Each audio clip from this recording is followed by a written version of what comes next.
ದರ್ಶನ ಮಾಡ್ಕೊತಾರೆ ಗಚ್ಚಿನ ಮಠಕ್ಕೆ ಹೋಗಿ. ಒಬ್ಬ ಶಿವಯೋಗಿ ಹೇಗಿರ್ತಾನೆ, ಶಿವಯೋಗಿ ಲಕ್ಷಣ ಏನು ಅನ್ನೋದನ್ನ ಮುರುಗೇಂದ್ರ ಅಪ್ಪಗಳವ್ರನ್ನ ಕಂಡು ನಾವು ವ್ಯಾಖ್ಯೆ ಬರಿಬೇಕಾಗ್ತದ.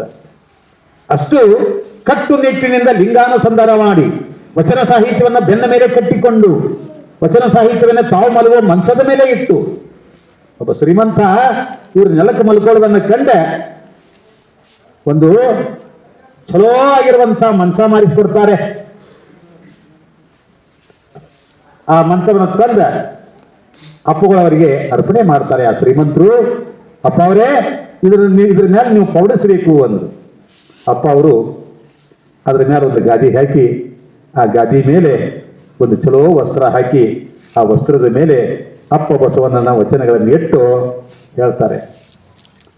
ಒಂದು 2-3 ದಿನ ಆದ ನಂತರ ಯಾರು ದಾಸೋಹ ಮಾಡಿರ್ತಾರಲ್ಲ, ಯಾರು ತಂದು ಕೊಟ್ಟಿರ್ತಾರಲ್ಲ, ಅವರು ಬಂದು ಕೇಳ್ತಾರೆ, ಅಪ್ಪ ಅವರೇ ತಾವು ಅದ್ರ ಮೇಲೆ ಮಲ್ಕೊಂಡಿರಲಿಲ್ಲ, ಪೌಡಿಸಿರಲಿಲ್ಲ. ಅಲ್ಲಪ್ಪ ಈಗಾಗಲೇ ಅಪ್ಪ ಅವ್ರು ಮಲ್ಕೊಂಡಾರ ಅದರ ಮೇಲೆ. ಆಶ್ಚರ್ಯನ ಶಕ್ತಿ ಯಾರಿಲ್ಲ ಇಲ್ಲಲ್ಲ. ಅವಾಗ ಕೇಳ್ತಾನೆ, ಅಪ್ಪ ಅವರ ಏನ್ ಹೇಳಕೈತೀರಿ? ಅಲ್ಲಪ್ಪ ಅಪ್ಪ ಬಸವಣ್ಣನವರ ವಚನ ಕಟ್ಟುಗಳನ್ನ ಅಲ್ಲಿ ಇಟ್ಟಿರ್ತೀನಿ, ಆ ವಚನ ಸಾಹಿತ್ಯ ಅಲ್ಲಿದೆ, ಅದಕ್ಕಿಂತ ನಾ ದೊಡ್ಡವ ಅಲ್ಲ, ವಚನ ಸಾಹಿತ್ಯಕ್ಕಿಂತ ನಾ ದೊಡ್ಡವ ಅಲ್ಲ. ಆ ಕಾರಣಕ್ಕಾಗಿ ಅವರಿದ್ರೆ ಅವ್ರು ಮಲ್ಕೊಂಡಂಗಾತು, ನೀ ಕೊಟ್ಟದು ಸಾರ್ಥಕತೆ ಆಯಿತು ಹೋಗತ್ ತಿಳ್ಕೊಂಡ ಅವ್ರು ನನ್ನ ಕಳಿಸಿಕೊಡ್ತಾರೆ. ಇಂಥ ಮುರುಗೇಂದ್ರ ಶಿವಗಳ ಕಡೆಗೆ ಹಳ್ದೇಕರ್ ಮಂದಪ್ಪನವ್ರು ಬಂದು ಕೇಳ್ತಾರೆ, ಅಪ್ಪ ಅವರ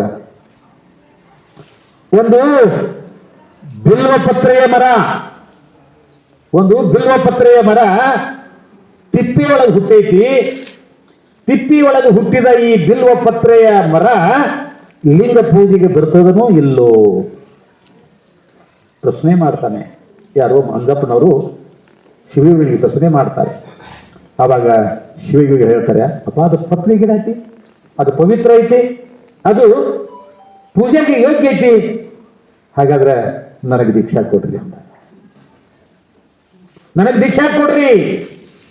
ಅರ್ಥ ಮಾಡಿಕೊಂಡ್ರು ಶಿವಯೋಗಿಗಳು ಹಳ್ದೇಕರ್ ಮಂಜಪ್ಪನವರಿಗೆ, ಬಜ್ಜಪ್ಪ ನೀ ಅಪೇಕ್ಷೆ ಪಟ್ಟು ಬಂದಿ, ನಿನಗೆ ನಾನು ಲಿಂಗ ದೀಕ್ಷೆ ಕೊಡ್ತೀನಿ, ನಿನಗೆ ಧರ್ಮ ಸಂಸ್ಕಾರ ಕೊಡ್ತೀನಿ, ಆದರೆ ನೀ ಬೆಳಕಾಗೋದ್ರೊಳಗಾಗಿ ಇಲ್ಲಿಂದ ನಿರ್ಗಮನ ಮಾಡಬೇಕು, ಅತನಿಯೊಳಗೆ ಇರಬಾರ್ದು, ಹೋಗ್ಬೇಕು. ಯಾಕಂದ್ರೆ ಇಲ್ಲಿ ಜನ ತಪ್ಪು ತಿಳ್ಕೊತಾರೆ. ಆ ಕಾರಣಕ್ಕಾಗಿ ನೀ ಇರಬಾರ್ದಪ್ಪ, ನೀನು ಹೋಗಂತ ಹೇಳಿದಾಗ ಹಳ್ದೇಕರ್ ಮಂಗಪ್ಪನವರು ಮುರುಗೇಂದ್ರ ಶಿವಗಳ ಕಡೆಯಿಂದ ಲಿಂಗ ದೀಕ್ಷೆಯನ್ನು ಪಡೆದು ಇಲ್ಲಿಗೆ ಬರ್ತಾರೆ. ಅಂದ್ರೆ ಪುನಃ ಅವರು ತಮ್ಮ ಸಾಧನೆ ಮಾಡುತ್ತಿರುವಂಥ ಇವತ್ತ ಮುಳುಗಡೆಯಾಗಿರುವಂಥ ಆಲ್ಮಟ್ಟಿಗೆ ಬರ್ತಾರೆ. ಅಲ್ಲಿ ಜನರನ್ನ ಸಂಘಟನೆ ಮಾಡ್ತಾರೆ, ಶಿಕ್ಷಣದ ಬಗ್ಗೆ ಅರಿವು ಮೂಡಿಸ್ತಾರೆ. ಅಲ್ಲಿ ಪ್ರಾಥಮಿಕ ಶಾಲೆಯನ್ನ ಆರಂಭ ಮಾಡಿ ಶಿಕ್ಷಣದಿಂದ ವಂಚಿತರಾಗಿರುವಂತಹ ಮಕ್ಕಳಿಗೆ ಶಿಕ್ಷಣ ಬೇಕಲ್ಲ, ಆ ಶಿಕ್ಷಣ ಕೊಡುವುದಕ್ಕಾಗಿ ಆಲ್ಮಟ್ಟಿ ಒಳಗೆ ಅಲ್ಲಿ ಶಿಕ್ಷಣ ಸಂಸ್ಥೆಯನ್ನು ಪ್ರಾರಂಭ ಮಾಡ್ತಾರೆ. ಉಚಿತವಾದಂತಹ ಶಿಕ್ಷಣ ನೀಡುತ್ತಾರೆ. ಇವತ್ತು ಆ ಶಿಕ್ಷಣ ಅದು ಎಲ್ಲಿವರೆಗೆ ಹೋಗಿತ್ತಂದ್ರೆ KG ಇಂದ PG ವರೆಗೆ ಹೋಗಿ ಆ ಸಂಸ್ಥೆ ಇವತ್ತು ಆಲ್ಮಟ್ಟಿ ಒಳಗೆ ಪ್ರಾಥಮಿಕ ಶಾಲೆ KG ಇಂದ ಕಿಂಡರ್ ಗಾರ್ಟನ್ದಿಂದ PG ವರೆಗೆ ಪೋಸ್ಟ್ ಗ್ರಾಜುಯೇಷನ್ ವರೆಗೆ ಆ ಸಂಸ್ಥೆ ಇವತ್ತು ಬೆಳೆದು ದೊಡ್ಡದಾಗಿದೆ. ಆ ಸ್ಥಳದಲ್ಲಿ ಇವತ್ತು ಹಳ್ದೇಕರ್ ಮಂದಪ್ಪನವರ ಒಂದು ಸ್ಮಾರಕವನ್ನು ಕೂಡ ಅಲ್ಲಿ ಭವ್ಯವಾದಂಥ ಸುಮಾರು 20 ಎಕರೆ ಜಾಗದೊಳಗೆ ಆ ಸ್ಮಾರಕ ಭವನವನ್ನ ನಿರ್ಮಾಣ ಮಾಡಿದ್ದಾರೆ. ಆ ಸ್ಮಾರಕ ಭವನದೊಳಗೆ ನಾನು 7 ದಿನ ಅಲ್ಲಿ ಅನುಷ್ಠಾನ ಮಾಡಿ ಬಂದಿದ್ದೇನೆ.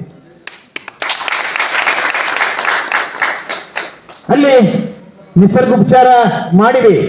ಯಾಕಂದ್ರೆ ಹಳ್ದೇಕರ್ ಮಂದಪ್ಪನವರು ನಿಸರ್ಗ ಪ್ರೇಮಿಗಳು, ನಿಸರ್ಗೋಪಚಾರವನ್ನು ಮಾಡುವಂಥವರು, ಆಹಾರದ ಬಗ್ಗೆ ಬಹಳ ಕಾಳಜಿ ಇಟ್ಟಂಥವರು, ಆರೋಗ್ಯದ ಬಗ್ಗೆ ಬಹಳ ಕಾಳಜಿ ಇಟ್ಟಂಥವರು. ಅಂತ ಶಿಬಿರವನ್ನು ಅಲ್ಲಿ ಮಾಡಿ ಅನುಷ್ಠಾನ ಮಾಡಿ ಬಂದಿದ್ದೇನೆ. ಅಂಥ ಆಲಮಟ್ಟಿ ಪರಿಸರದೊಳಗೆ ಅವರು 1947 ಈ ದೇಹವನ್ನು ತ್ಯಾಗ ಮಾಡ್ತಾರೆ. ಅದು ಆಲಮಟ್ಟಿ ಒಳಗೆ ಅವ್ರ ಸಂಸ್ಕಾರ ಆಗ್ತೈತಿ. ಆದರೆ ಇವತ್ತು ಆ ಸಂಸ್ಕಾರದ ಜಾಗ ಆಲಮಟ್ಟಿ ಹಿನ್ನೀರಿನ ಜಾಗದೊಳಗೆ ಅದೇನಾಗೈತಿ, ಮುಳುಗಡೆಯಾಗಿ ಹೋಗೈತಿ. ಆದರೆ ಮತ್ತೊಂದು ಸ್ಥಳವನ್ನು ಇವತ್ತು ಸರ್ಕಾರ ಕೊಟ್ಟು ಅದಕ್ಕೆ ಗದಗಿನ ತೋಟದಾರ್ಯ ಲಿಂಗೈಕ್ಯ ಜಗದ್ಗುರು ಡಾಕ್ಟರ್ ಸಿದ್ಧಲಿಂಗ ಮಹಾಸ್ವಾಮೀಜಿಯವರ ಒಂದು ಕೃಪಾಶೀರ್ವಾದದಿಂದ, ಅವರ ಪ್ರೇರಣೆಯಿಂದ ಅಲ್ಲೊಂದು ಸ್ಮಾರಕ ಭವನ ನಿರ್ಮಾಣವಾಗಿದೆ, ಪುತ್ಥಳಿಯ ಅನಾವರಣವಾಗಿದೆ. ಅಂಥ ಒಬ್ಬ ಹರ್ಡೇಕರ್ ಮಂಜಪ್ಪನವರ ಕುರಿತಂಥ ವಿಚಾರಗಳನ್ನು ನಾವು ಒಂದೊಂದಾಗಿ ನಾವು ಅರ್ಥ ಮಾಡಿಕೊಳ್ಳಬೇಕಾಗಿದೆ. ಆ ಹಿನ್ನೆಲೆಯೊಳಗೆ ನಾನು ಹೆಚ್ಚಿನ ಸಮಯವನ್ನು ತೆಗೆದುಕೊಳ್ಳಲಾರದೆ ಸಮಯ 8:35 ಆಗಿದೆ. ಯಾಕಂದ್ರೆ ತಾವೆಲ್ಲ ಬೆಳಿಗ್ಗೆ ಬಹಳ ಬೇಗನೆ ಇದ್ದೀರಿ. ಬೆಳಗಿನಿಂದ ಇಲ್ಲಿವರೆಗೆ ಒಂದೊಂದು ಕಾರ್ಯಕ್ರಮ ಮಾಡ್ತಾ ಇಲ್ಲಿ ಬಂದಿದ್ದೇವೆ. ನಿಮಗೆ ಬಹುತೇಕ ವಿಶ್ರಾಂತಿ ಇಲ್ಲ. ಆ ವಿಶ್ರಾಂತಿಯ ವಿಚಾರವನ್ನು ಕೂಡ ನಾನು ಇವತ್ತು ಗಮನಿಸಿಕೊಂಡು ಭಾಳ ಹೊತ್ತ ರಾತ್ರಿ 10-11 ತನಕ ಈ ಕಾರ್ಯಕ್ರಮ ನಡೀಲಾರ್ದಂಗೆ ನಾವೆಲ್ಲ ವ್ಯವಸ್ಥೆ ಮಾಡೋಣ ಅನ್ನುವಂಥ ಮಾತನ್ನು ಹೇಳ್ತಾ ನನ್ನ ವಿಚಾರಗಳನ್ನು ಹರ್ಡೇಕರ್ ಮಂಜಪ್ಪನವರ ಬಗ್ಗೆ ಮಾತಾಡೋದು ಬಹಳ ಐತಿ. ಆದ್ರೆ ತಳಕ್ 1-4 ಮಾತುಗಳನ್ನು ಅಲ್ಲೆಲ್ಲೆಲ್ಲೇ ನಿಮಗೆ ನಾನು ತಿಳಿಸಿಕೊಟ್ಟಿದ್ದೇನೆ ಅನ್ನುವಂಥ ಮಾತನ್ನು ಹೇಳ್ತಾ, ಪ್ರತಿ ವರ್ಷ ಇಲ್ಲಿ ನಾವು ಹರ್ಡೇಕರ್ ಮಂಜಪ್ಪನವ್ರ ಜಯಂತಿ ಮಾಡಲಿಕ್ಕೆ ಅಲ್ಲಿಂದ ಇಲ್ಲಿಗೆ ಬರ್ತಾ ಇದ್ದೇವೆ. ಸುಮಾರು 250-300 ಜನ ತನಕ ನಾವು ಇಲ್ಲಿಗೆ ಬಂದು ಆ ಕಾರ್ಯಕ್ರಮನ ಯಶಸ್ವಿ ಮಾಡ್ತಾ ಇದ್ದೇವೆ. ಈ ವರ್ಷ ಒಂದು ಹೊಸ ಬದಲಾವಣೆಯನ್ನು ಕೂಡ ನಾವು ಇವತ್ತು ಕಂಡಿದ್ದೇವೆ. ಏನಂದರೆ ಸುಮಾರು ಒಂದು 6-7 ಜನ ಶ್ರೀಗಳು ಆ ಕಾರ್ಯಕ್ರಮದಲ್ಲಿ ಪ್ರಾರಂಭದಲ್ಲಿಯೇ ಅಲ್ಲಿ ಬಸವೇಶ್ವರ ದೇವಸ್ಥಾನಕ್ಕೆ ಆಗಮಿಸಿ ನಮ್ಮೆಲ್ಲರನ್ನ ಬರಮಾಡಿಕೊಂಡು ಮಾಲಾರ್ಪಣೆ ಮಾಡಿ ಅವರು ನಾವು ಜಯಘೋಷವನ್ನು ಹಾಕ್ತಾ 2 ಸಾಲುಗಳನ್ನು ಮಾಡಿ ಜಯಘೋಷ ಹಾಕ್ತಾ ಅಲ್ಲಿ ಸ್ಮಾರಕ ಭವನಕ್ಕೆ ಬಂದೀವಿ. ಸ್ಮಾರಕ ಭವನದೊಳಗೆ ಅಲ್ಲಿ ಪ್ರಾರ್ಥನೆ ಆಯಿತು, ಭಾವಚಿತ್ರಗಳಿಗೆ ಮಾಲಾರ್ಪಣೆ ಆಯಿತು. ಇದೆಲ್ಲವನ್ನ ಮಾಡಿಕೊಂಡು ಬರುವಂಥ ಸಂದರ್ಭದೊಳಗೆ ಈ ವರ್ಷ ಅಂದ್ರೆ ಮೊದಲೇ ವರ್ಷ ಬಂದಾಗ ಒಬ್ಬರು ಬಂದಾಗ ನಂಬಿಕೆನೂ ನಮ್ಮಷ್ಟಕ್ಕೆ ನಾವು ಮಾಲಾರ್ಪಣೆ ಮಾಡಿ ಅವರು ನಾವು ಜಯಘೋಷವನ್ನು ಹಾಕ್ತಾ 2 ಸಾಲುಗಳನ್ನು ಮಾಡಿ ಜಯಘೋಷ ಹಾಕ್ತಾ ಅಲ್ಲೇ ಆಯಿತು. ಭಾವಚಿತ್ರಗಳಿಗೆ ಮಾಲಾರ್ಪಣೆ ಆಯಿತು. ಸಹಿತ ಬರಲಿಲ್ಲ ನೋಡಾಕ ನಮ್ಮನ್ನ, ಒಬ್ಬರು ಬಿಕಿನೂ ತೆರೀಲಿಲ್ಲ. ಆದರೆ ಇದೆಲ್ಲವನ್ನ ಮಾಡಿಕೊಂಡು ಬರುವಂಥ ಸಂದರ್ಭದೊಳಗೆ ಈ ವರ್ಷ ಅಂದ್ರೆ ಮೊದಲೇ ವರ್ಷ ಬಂದಾಗ ಯಾರೊಬ್ಬರು ನಮ್ಮನ್ನ ಸಹಿತ ನಮ್ಮಷ್ಟಕ್ಕೆ ಆದರೆ ಕಾಲ ಹಿಂಗೆ ಇರುವುದಿಲ್ಲ. ಅದು ಸಮಯ ಯಾವಾಗಲೂ ಪರಿವರ್ತನೆ ಆಗ್ತದೆ. ಈ ವರ್ಷ 1-2 ಕಡೆಗೆ ಪೂಜ್ಯರ ಅವರ ಪಾದಗಳಿಗೆ ನೀರು ಹಾಕಿದ್ರು, ಅವ್ರಿಗೆ ನಮಸ್ಕಾರ ಸಲ್ಲಿಸಿದ್ರು, ಗೌರವ ಸಲ್ಲಿಸಿದ್ರು. ಇದು ಬರದೇ ಇದ್ರೆ ಹಾಕಿದ್ದಿಲ್ಲ, ಪ್ರಾರಂಭ ಮಾಡದೇ ಇದ್ರೆ ಹಾಕಿದ್ದಿಲ್ಲ. ಅದಕ್ಕೆ ಪ್ರಾರಂಭ ಯಾವಾಗಲೂ ಅದು ನಮಗೆ ಸ್ವಲ್ಪ ಮುಜುಗರ ಅನಿಸಿದರೂ ಕೂಡ ಅದನ್ನು ನಾವು ಬಿಟ್ಟು ಬಿಡದೆ ಮಾಡ್ತಾ ಹೋದರೆ ಒಂದು ದಿನಕ್ಕೆ ಅದರಲ್ಲಿ ಬದಲಾವಣೆ ಕಾಣಲಿಕ್ಕೆ ಸಾಧ್ಯ. ನಮ್ಮ ಗೌಡ್ರು ಇವತ್ತು ಇದನ್ನು ತಗೊಂಡು ಕ್ಯಾಶಿವ ತಗೊಂಡು ಭಾಳ ಗತ್ತಿನ ಗೌಡ್ರು ಗತ್ತ ಇರುತ್ತೆ ಹಂಗದು ಚಿತ್ರ ಅಗದಿ ಗತ್ತಿನಿಂದ ರಾಗಬದ್ಧವಾಗಿ ತಾಳಬದ್ಧವಾಗಿ ಪ್ರಾರ್ಥನೆಯನ್ನು ಮಾಡಿದರು. ಸಕಲೇಶ ಮಾದರ್ಸನ ಒಂದು ವಚನವನ್ನು ಇವತ್ತು ಅವರು ಪ್ರಸ್ತುತ ಮಾಡಿದ್ದಾರೆ. ಇದೊಂದು ಈ ರೀತಿಯ ಬದಲಾವಣೆ. ಇದು ಬದಲಾವಣೆ ಮುಂದೆ ಬರಬರ್ತಾ ಇನ್ನು ಈ ವರ್ಷ 2 ನೀರು ಹಾಕಿದ್ರು, ಒಂದು 4 ಜನ ಬಾಗಿಲ ತೆಗೆದು ಹೊರಗೆ ಬಂದರು, ನೋಡಕ್ಕೆ ಹೋಗ್ತರು. ಇನ್ನು ಮುಂದಿನ ಸಲ ಬಹುತೇಕ ಅವರು ಯಾರ್ಯಾರೇ ಇದ್ರಾಗ ಭಾಗಿ ಆಗಬಹುದು. ಇಂದಿಲ್ಲ ನಾಳೆ ಆದಿತ್ಯ ಅನ್ನುವಂಥ ಆಶಾಭಾವನೆ ಇಟ್ಟುಕೊಂಡು ನಾವು ಪ್ರತಿ ವರ್ಷ ಇಲ್ಲಿಗೆ ಬರೋದು. ನಾವು ಹೇಳಿಬಿಟ್ಟಿವಿ ನಮ್ಮ ನಾಗಭೂಷಣ ಶ್ರೀಗಳವರಿಗೆ, ಏನಿಲ್ಲ ಪ್ರತಿ ವರ್ಷ ಫೆಬ್ರವರಿ 18ಕ್ಕೆ ನಾವು ಬಂದೇ ಬರ್ತೀವಿ ಗುರುಗಳ, ಯಾರು ಬರಲಿ ಬರದೇ ಇರಲಿ ನಮ್ಮ ಶಂಕ ನಾವು ಊದ್ತೀವಿ. ಅದು ಭಾವರೇ ಅನ್ನಲಿ ಬೇಕಾದ್ರೆ ಬಾಸ್ವರೇ ಅನ್ನಲಿ, ಒಟ್ಟಿನ ಮೇಲೆ ಈ ಕಾರ್ಯ ಬಿಡೋನು ಬೇಡ, ನೀವು ಮಾಡೋಣ ಅಂತ ತಿಳ್ಕೊಂಡು ಅವರಿಗೆ ನಾನು ಹೇಳಿದಾಗ ಪೂಜ್ಯರು ಭಾಳ ವ್ಯವಸ್ಥಿತವಾಗಿ ಈ ವರ್ಷ ಭಾಳ ಅವರು ಎಲ್ಲರಿಗೂ ಗೌರವ ಸಲ್ಲಿಸಿ ಕಾಣಿಕೆಯನ್ನು ಕೊಟ್ಟು ಭಾಳ ಪ್ರೀತಿಯಿಂದ ಕಂಡಿದ್ದಾರೆ. ಇನ್ನೊಂದು ವಿಷಾದದ ಸಂಗತಿ ಅಂದರೆ ಪೂಜ್ಯರಿಗೂ ಕಳೆದ 3 ತಿಂಗಳ ಹಿಂದೆ ಸ್ವಲ್ಪ ಹೃದಯಾಘಾತ ಉಂಟಾಗಿ ಅವರು ಕೂಡ ಸ್ಟಂಟ್ ಹಾಕಿಸಿಕೊಂಡಿದ್ದಾರೆ. ಅವರ ಸಲುವಾಗಿನ 1 ತಿಂಗಳ ನಾವು ಮುಂದೆ ಹಾಕಿದ್ದೀವಿ. ಅವರು ಹಂಗೆ, ನಾನು ಹಂಗೆ, ನನ್ನಂಗೆ ನೀನು, ನಿನ್ನಂಗೆ ನಾನು ಅಂದಂಗೆ ಅವರಂಗೆ ನಾನು ಆಗಿದ್ದೇನೆ. ನಾವಿಬ್ಬರು ಸ್ಟಂಟ್ ಹಾಕಿಸ್ಕೊಂಡವ್ರನ್ನ. ಆದರೂ ಕೂಡ ಈ ಸ್ಟಂಟ ಯಾವಾಗ ಬಿಸ್ತತಿ ಹೇಳೋಕ್ಕೂ ಬರಂಗಿಲ್ಲ. ಬಿತ್ತುತನ ನಮ್ಮ ಕಾರ್ಯವನ್ನು ನಾವು ನಿಷ್ಠೆಯನ್ನು ಮಾಡೋಣ ಅನ್ನುವಂಥ ಮಾತನ್ನು, ಅಭಯವನ್ನು ಪೂಜ್ಯ ನಾಗಭೂಷಣ ಶ್ರೀಗಳವರಿಗೆ ನಾನು ನೀಡ್ತಾ ತಾವೆಲ್ಲ ಇಲ್ಲಿಗೆ ದಯಮಾಡಿಸಿದ್ರಿ. ನಾಳಿನ ದಿವಸ ಈಗ ಬಹುತೇಕ ನಮ್ಮ ದಾವಣಗೆರೆ ಬಳಗ ಬಂತು, ಇನ್ನೂ ಬರೋವರ್ದಾರೆ ದಾವಣಗೆರೆ ಬಳಗ ಬಂತು. ನಾಳಿನ ದಿವಸ ನಮ್ಮ ಪೂಜ್ಯ ನಾಗಭೂಷಣ ಶ್ರೀಗಳವರ ನೇತೃತ್ವದೊಳಗೆ ನಾವು ಬೆಳಗಿನ ಕಾರ್ಯಕ್ರಮಗಳನ್ನೆಲ್ಲವನ್ನು ಮಾಡಿಕೊಂಡು ಇಲ್ಲಿ ಒಂದು 2 ಸ್ಥಳಗಳದಾವೆ, ಅದನ್ನು ಪೂಜ್ಯರು ನಿಮಗೆಲ್ಲ ತೋರಿಸ್ತಾರೆ. ಅದರ ಬಗ್ಗೆ ನಿಮಗೆಲ್ಲ ವಿವರಣೆಯನ್ನು ಕೂಡ ಕೊಡ್ತಾರೆ. ನೀವು ಶಾಂತ ರೀತಿಯಿಂದ, ಈ ವರ್ಷ ನಾವು ಮೈಕ್ ತಂದಿಲ್ಲ, ಹೋದ ವರ್ಷ ಒಂದು ಮೈಕ್ ತಂದಿದ್ದೀವಿ, ಅದೆಲ್ಲ ಸರಿ ಆಯ್ತಿತ್ತು. ಈ ವರ್ಷ ಮೈಕ್ ತಂದಿಲ್ಲ, ಅದನ್ನೆಲ್ಲ ಕೇಳಿಕೊಂಡು ಅವರು ನಮ್ಮ ಜೊತೆಗಿನ ಉಡ್ತಡಿಗೆ ಬರ್ತಾರೆ, ಆಮೇಲೆ ಬಳ್ಳಿಗಾವಿಗೆ ಬರ್ತಾರೆ. ಅಲ್ಲೆಲ್ಲವನ್ನು ನಿಮಗೆಲ್ಲ ತೋರಿಸಿ ಮುತ್ತಿಗೆವರೆಗೆ ಬರ್ತಾರೆ. ಅವರು ಮುತ್ತಿಗೆವರೆಗೆ ಬಂದು ಅಲ್ಲಿ ಪೂಜಾ ಪ್ರಸಾದ ಮಾಡಿಕೊಂಡು ಅವರು ಮರಳಿ ಎಲ್ಲಿಗೆ ಬರ್ತಾರೆ, ಅದರ ಶ್ರೀಮಠಕ್ಕೆ ಆಗಮಿಸ್ತಾರೆ. ನಾವು ಅಲ್ಲಿಂದ ಉಳಿವಿಗೆ ಹೋಗೋದು. ಉಳಿವಿಗೆ ಯಾಕೆ ಹೋಗೋದು ಅಂದ್ರೆ, ಅಲ್ಲಿ ನಾವು ಗೂಗಲ್ ಮೀಟ್ ಪ್ರಾರಂಭ ಮಾಡಿ 2 ವರ್ಷ ಆಯ್ತು ಬುದ್ಧಿ. ಪ್ರತಿದಿನ ಬೆಳಗಿನ 5:15ಕ್ಕೆ ಗೂಗಲ್ ಮೀಟ್ ಪ್ರಾರಂಭ ಆಗ್ತದೆ, 6:30ರವರೆಗೆ. ಒಂದು ದಿನ ತಪ್ಪಿಲ್ಲ 2 ವರ್ಷದಾಗ. 1 ವರ್ಷ 3 ತಿಂಗಳಾಯ್ತು. ಈಗ ಕೇವಲ ಒಬ್ಬ ಚನ್ನಬಸವಣ್ಣನವ್ರ ಬಗ್ಗೆ ಒಬ್ಬ ತಾಯಿ ಮಾತಾಡ್ತಾ ಇದ್ದಾರೆ. ಭಾರತ ಮಾತಾ ಮಂದಿರದಲ್ಲಿ ವಿರಳಜ್ಞಾನಿ ಚನ್ನಬಸವಣ್ಣನ ಕುರಿತಾಗಿ ಚಿಂತನೆಯನ್ನು ಮಾಡ್ತಾ ಇದ್ದಾರೆ. ಅದರ 2ನೇ ವಾರ್ಷಿಕೋತ್ಸವವನ್ನು ನಾವು ಈಗ ಉಳಿವೆಯಲ್ಲಿ ಮಾಡಬೇಕು. 1ನೇ ವಾರ್ಷಿಕೋತ್ಸವವನ್ನು ಬೆಳಗಾವಿಯ ನಾಗನೂರು ದ್ರಾಕ್ಷಿ ಮಠದೊಳಗೆ ಮಾಡಿದ್ದೀವಿ. ಈ 2ನೇದನ್ನು ಹೇಗೂ 1 ವರ್ಷಕ್ಕಿಂತಲೂ ಹೆಚ್ಚು ಚನ್ನಬಸವಣ್ಣನವರ ಜೀವನದ ಪ್ರಸಂಗಗಳನ್ನೆಲ್ಲ ನಾವು ನೋಡ್ಕೊಂಡಿವಿ, ವಚನ ಸಿದ್ಧಾಂತವನ್ನು ನೋಡ್ಕೊಂಡಿವಿ. ಅದನ್ನು ಈ ಸಲ ಉಳಿವೆಯಲ್ಲೇ ಮಾಡಬೇಕು ಅನ್ನುವಂಥ ವಿಚಾರ ಬಹಳ ಜನರದ್ದು ಇರೋದರಿಂದ ನಾಳೆ ಬಹಳ ಜನ ಇನ್ನು ಬೇರೆ ಬೇರೆ ಕಡೆಯಿಂದ, ಚಿತ್ರದುರ್ಗದಿಂದ ಬರ್ತಾರೆ, ಆಮೇಲೆ ಈ ಕಡೆ ಬೆಳಗಾವಿಯಿಂದ ಬರ್ತಾರೆ, ಈ ಕಡೆ ಚಿಕ್ಕೋಪದಿಂದ ಬರ್ತಾರೆ, ನಮ್ಮ ಭಾಗದಿಂದಲೂ ಕೂಡ ನಾಳಿನ ದಿವಸ ಗಾಡಿಗಳು ಬರ್ತವೆ. ಅಲ್ಲಿಂದ ಸುಮಾರು ಇನ್ನು 100 ಜನ ಅವರೆಲ್ಲ ಉಳಿವಿಗೆ ಬರ್ತಾರೆ.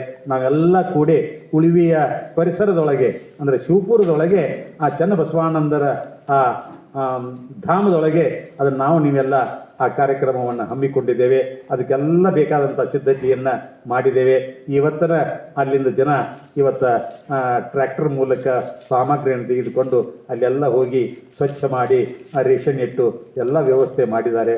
ಅದಕ್ಕೆ ಒಬ್ಬರೇ 2 ದಿನಗಳ ಮಹಾಪ್ರಸಾದ ವ್ಯವಸ್ಥೆಯನ್ನು, ಬೆಳಗಿನ ಉಪಹಾರ, ಮಧ್ಯಾಹ್ನ ಪ್ರಸಾದ, ರಾತ್ರಿ ಪ್ರಸಾದ, ಹೀಗೆ 2 ದಿನದ ಎಲ್ಲ ಮಹಾಪ್ರಸಾದವನ್ನು ಒಬ್ಬರೇ ವ್ಯಕ್ತಿ ಚೆನ್ನಪ್ಪ ನರಸನ್ನವರು ಅನ್ನುವಂಥವರು ಚಿಕ್ಕಪ್ಪದ ಒಬ್ಬ ಬಸವಾನುಭವ ಮಂಟಪದ ರೂವಾರಿಗಳು ಅಷ್ಟೇ ಅಲ್ಲ, ಕ್ಲಾಸ್ 1 ಕಾಂಟ್ರಾಕ್ಟರು, ಬಸವತತ್ವವನ್ನು ಹಾಸಿ ಬಸವತತ್ವವನ್ನು ಹೊಂದಿಕೊಂಡಿರುವಂಥ ವ್ಯಕ್ತಿ 2 ದಿನದೆಲ್ಲ ಅವರೇ ತಯಾರು ಮಾಡಿದ್ದಾರೆ ಅನ್ನುವಂಥ ಮಾತನ್ನು ಹೇಳ್ತಾ, ನಾಳಿನ ದಿವಸ ತಾವೆಲ್ಲರೂ ಸರಿಯಾದ ಸಮಯಕ್ಕೆ 6 ಗಂಟೆಗೆ ಇಲ್ಲಿ, ಬೆಳಗಿನ 6 ಗಂಟೆಗೆ ಇಲ್ಲಿ ಪ್ರಾರ್ಥನೆ ನಡೀತದೆ, ಚಿಂತನೆ ನಡೀತದೆ, ಉಪಹಾರದ ವ್ಯವಸ್ಥೆ ಇದೆ. ಇದನ್ನೆಲ್ಲ ಮಾಡಿಕೊಂಡು ಮಧುಕೇಶ್ವರ ದೇವಸ್ಥಾನಕ್ಕೆ ಹೋಗಿ ಬರೋದು. ಅಲ್ಲಿಂದ ಇನ್ನೆರಡು ಸ್ಥಳಗಳನ್ನು ಪೂಜ್ಯರು ತೋರಿಸ್ತಾರೆ. ಆ 2 ಸ್ಥಳಗಳನ್ನು ನೋಡಿಕೊಂಡು ಉಪಹಾರ ಮಾಡಿಕೊಂಡು ನಾವು ಉಡುತಡಿಗೆ ಹೋಗೋದು. ಇಷ್ಟು ನಾಳಿನ ಒಂದು ಕಾರ್ಯಕ್ರಮ. ದಯವಿಟ್ಟು ತಾವು ಆ ಕಡೆ ಈ ಕಡೆ ಎಲ್ಲೆಲ್ಲಿ ಹೋಗಲಾರದೆ ಸಮಯಕ್ಕೆ ಸರಿಯಾಗಿ ಬೆಳಗಿನ 6 ಗಂಟೆಗೆ ತಮ್ಮ ಸ್ನಾನ ಪೂಜಾದಿಗಳನ್ನು ಮುಗಿಸಿಕೊಂಡು ಇಲ್ಲಿಗೆ ಬರಬೇಕು ಅಂತ ತಿಳ್ಕೊಂಡ ತಮ್ಮಲ್ಲಿ ಭಿನ್ನಹ ಮಾಡಿಕೊಂಡು ನನ್ನ ಮಾತಿಗೆ ವಿರಾಮ ಕೊಡ್ತಾ ಇದ್ದೇನೆ. ಈ ಅವಕಾಶವನ್ನು ಕಲ್ಪಿಸಿಕೊಟ್ಟಿರುವಂಥ ಶ್ರೀ ನಾಗಭೂಷಣ ಸ್ವಾಮೀಜಿಯವರು ಬಹಳ ಇನ್ನೊಂದು ಮಾತನ್ನು ಹೇಳಬೇಕಂದ್ರೆ, ಕಳೆದ ಒಂದು 2-3 ವರ್ಷಗಳ ಹಿಂದೆ ಒಂದು 10 ದಿನಗಳ ಕಾಲ ನಮ್ಮ ಮನೆಯಲ್ಲಿ ಕರೆಸಿಕೊಂಡು ಮನೆಗೆ ಬಸವ ದರ್ಶನ ಮಾಡಿಸಿದರು. ಮನೆಗೆ ಇಲ್ಲಿ ಬನವಾಸಿ 10 ಮನೆಗಳಿಗೆ ಇಲ್ಲೇ ನಾವು ಪ್ರಾರ್ಥನೆ, ಅನುಭವ, ಗೀತೆ, ವಚನ ಚಿಂತನೆ ಇದೆಲ್ಲವನ್ನು 10 ದಿನಗಳ ಕಾಲ ಅವರು ಮಾಡಿಸಿದ್ದಾರೆ. ಅಂಥ ಪೂಜ್ಯರು ಬಸವ ತತ್ವಕ್ಕೆ ಬಹಳಷ್ಟು ನಿಷ್ಠರು. ಅಷ್ಟೇ ಅಲ್ಲ, ಕಾಯಕ ಯೋಗಿಗಳು, ಕೃಷಿಯೊಳಗೆ ಹೆಚ್ಚಿನ ಒಂದು ಪಾಂಡಿತ್ಯವನ್ನು ಪಡೆದುಕೊಂಡು ಅದನ್ನು ಬಹಳ ಕಟ್ಟುನಿಟ್ಟಿನಿಂದ ಅವರು ಆಚರಣೆ ಮಾಡ್ತಾ ಇದ್ದಾರೆ. ಅಂಥ ಪೂಜ್ಯರಿಗೆ ನಮ್ಮ ಶರಣ ವಿಚಾರ ವಾಹಿನಿಯಿಂದ ಈಗ ಒಂದು ಸಣ್ಣ ಗೌರವ ಸನ್ಮಾನವನ್ನು ಕೂಡ ನಮ್ಮ ಹಿರಿಯರಾಗಿರುವಂಥ ಶ್ರೀ ಎಸ್.ಎಲ್. ಬಾಡಿಗೆ ಗುರುಗಳು, ಅದೇ ರೀತಿಯಾಗಿ ನಮ್ಮ ಈರಣ್ಣ ಜಗದೇವ್ ಅವರು, ಅಂಬಿಯವರು ಬಂದು ಅವರಿಗೆ ಗೌರವಿಸಬೇಕು.